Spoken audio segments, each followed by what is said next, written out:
Court ने हमें bell दे दी, अभी बेल तक ही दे सकता था। अब ये केस चलेगा। मैंने वकीलों से पूछा, मैंने कहा मेरा दिल कहता है कि जब तक ये मैं कोर्ट से बरी होके ना आ जाऊं तब तक मैं सीएम की कुर्सी पे नहीं बैठूंगा। उन्होंने कहा जी ये 10 साल चलेगा केस, कोई कह रहा है 15 साल चलेगा केस, कोई कह रहा है 20 साल चलेगा केस।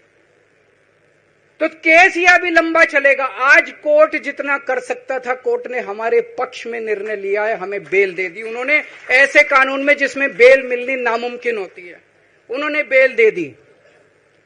आज मैं आपकी अदालत में आया हूं, जनता की अदालत में आया हूं, आपसे पूछने के लिए आया हूं, क्या आप केजरीवाल को ईमानदार मानते हो कि गुनहगार मानते हो?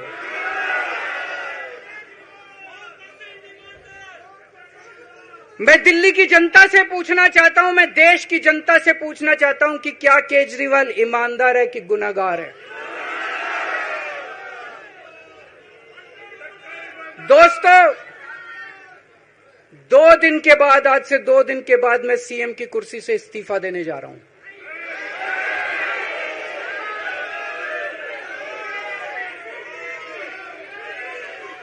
और मैं तब तक सीएम की कुर्सी पे नहीं बैठूंगा जब तक जनता अपना फैसला ना सुना दे। मैं जनता के बीच में जाऊंगा, गली गली में जाऊंगा, घर घर में जाऊंगा, और जब तक जनता अपना फैसला ना सुना दे कि केजरीवाल ईमानदार है, तब तक मैं सीएम की कुर्सी के ऊपर नहीं बैठूंगा।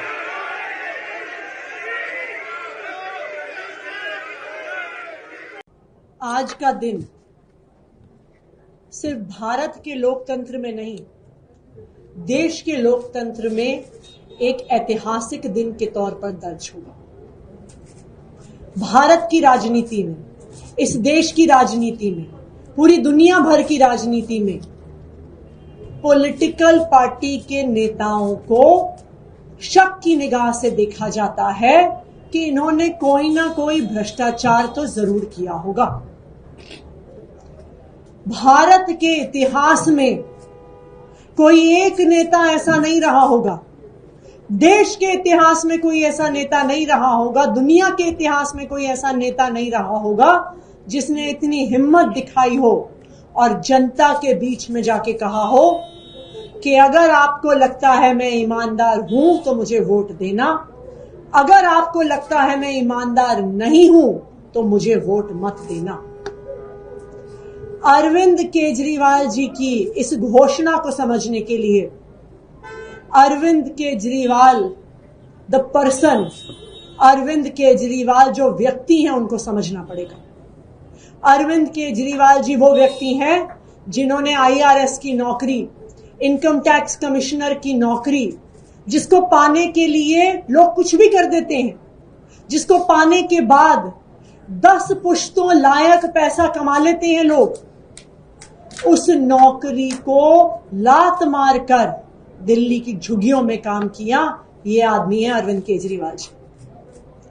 अरविंद केजरीवाल जी वो आदमी है जिन्होंने जीरो से एक पॉलिटिकल पार्टी को खड़ा किया, भ्रष्टाचार के विरोध में खड़ा किया, और जब एक नई नवेली पार्टी चुनाव जीती और वो दिल्ली के मुख्यमंत्री बने, उन्होंने मुख्यमंत्री पद से सिर्फ इसलिए इस्तीफा दे दिया क्योंकि वो भ्रष्टाचार के खिलाफ कानून नहीं ला पाए जो वादा करके आए थे वो दिल्ली के लोगों को। अगर अरविंद केजरीवाल जी एक चीज है जो बर्दाश्त नहीं कर सकते हैं, वो है भ्रष्टाचार, वो है बेईमानी, वो है जनता के पैसे को अपनी जेब में डालना। जब ऐसे व्यक्ति पर भ्रष्टाचार का आरोप लगता है तो सोचिए उस व्यक्ति पर क्या बीतती है। सोचिए उस व्यक्ति को नींद कैसे आती होगी ये सोचकर कि शायद दिल्ली के वो लोग जिनके लिए मैं दिन रात काम करता हूं, जिनके लिए मैं सुबह से लेकर रात काम करता हूं, स्कूल ठीक करता हूं, अस्पताल ठीक करता हूं, जिनको मैं मुनाफे का बजट देता हूं, जिनको मैं तीर्थ यात्रा करवाता हूं, शायद कोई ऐसे लोग हों जो सोच रहे हो कि अरविंद केजरीवाल बदल गया है, जो सोच रहे हो कि शायद अरविंद केजरीवाल ने भ्रष्टाचार कर लिया। और आज अरविंद केजरीवाल जी के इस्तीफे का फैसला उस दर्द से आया है कि कहीं कोई ऐसा दिल्ली वाला ना हो जो सोच रहा हो कि मैं भ्रष्टाचारी हूं, जो सोच रहा हो कि मैंने जनता का पैसा खाया है। अरविंद केजरीवाल को पिछले 2 साल से भारतीय जनता पार्टी की केंद्र सरकार प्रताड़ित कर रही है। एक के बाद एक केस, एक के बाद एक झूठे आरोप, कभी एक नेता को गिरफ्तार करते हैं, कभी दूसरे नेता को गिरफ्तार करते हैं, कभी एक झूठा आरोप लगा के बदनाम करते हैं, कभी दूसरा झूठा आरोप लगा के बदनाम करते हैं। पिछले 2 साल में हजारों रेड हो गई, पिछले 2 साल में सैकड़ों सीबीआई और ईडी के अफसर लग गए, लेकिन पिछले 2 साल में वो आम आदमी पार्टी के किसी भी नेता से भ्रष्टाचार का 1 रुपया भी बरामद नहीं कर पाए। ये है आम आदमी पार्टी की ईमानदारी, ये है अरविंद केजरीवाल जी की ईमानदारी।